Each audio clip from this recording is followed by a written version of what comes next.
Dan saudara, seperti janji kami tadi, kita akan bahas juga soal apa yang terjadi usai pasangan baca pres dan juga bacawa pres Prabowo Subianto, Gibran Rakabuming Raka ini resmi mendaftar ke KPU sebagai pasangan bakal calon presiden dan juga bakal calon wakil presiden. Nah, kemudian kita sudah bergabung bersama kami di studio mini Kompas TV yang ada di kantor KPU Republik Indonesia. Di sini sudah hadir Mas Ujang Komarudin selaku analis politik dari Universitas Al-Azhar Indonesia. Selamat datang di studio kami di kantor KPU. Siap, Mas Ujang.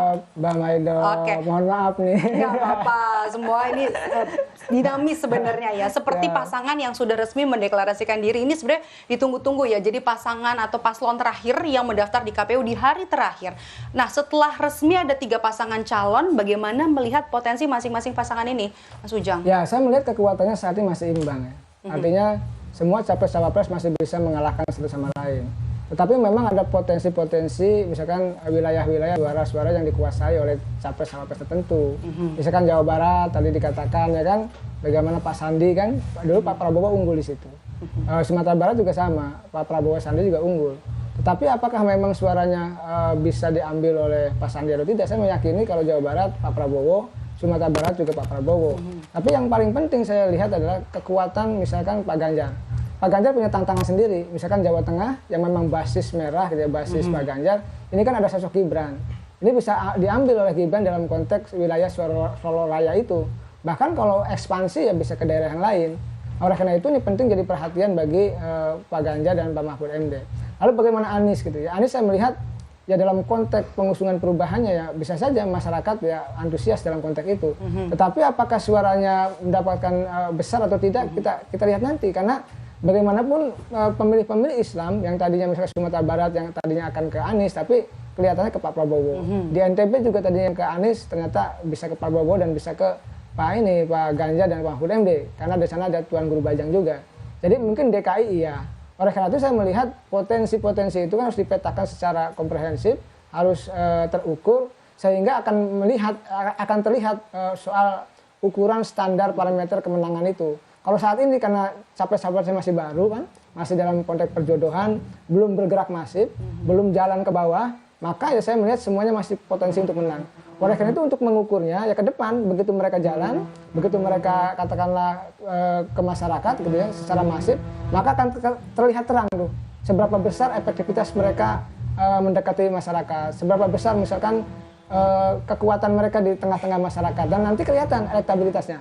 Oleh karena itu kita lihat kalau soal potensi 3 capres-cawapres ini saat ini saya melihat masih punya potensi yang sama. Kecuali nanti sudah kelihatan peta simulasi surveinya secara objektif maka akan kelihatan kemenangan itu. Oke. Apakah kemudian dengan Gibran menjadi pasangan Prabowo Subianto bisa meraih suara Jawa Tengah dan juga bisa meraih suara milenial? Nanti jangan dijawab dulu, Kang Ujang, Mas Ujang. Nanti kita akan bahas usai jeda, tetap bersama kami di Rumah Pemilu.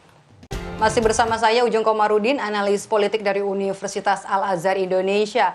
Mas Ujang, tadi kita terpotong soal dengan memasangkan Gibran dengan Prabowo Subianto. Apakah ini untuk memenangkan suara Jawa Tengah dan juga memenangkan atau meraih suara pemilih milenial? Ya, kita tahu tadi basis Jawa Tengah basis masa Ganjar, PDIP. Artinya ini kan harus diserang oleh Gibran.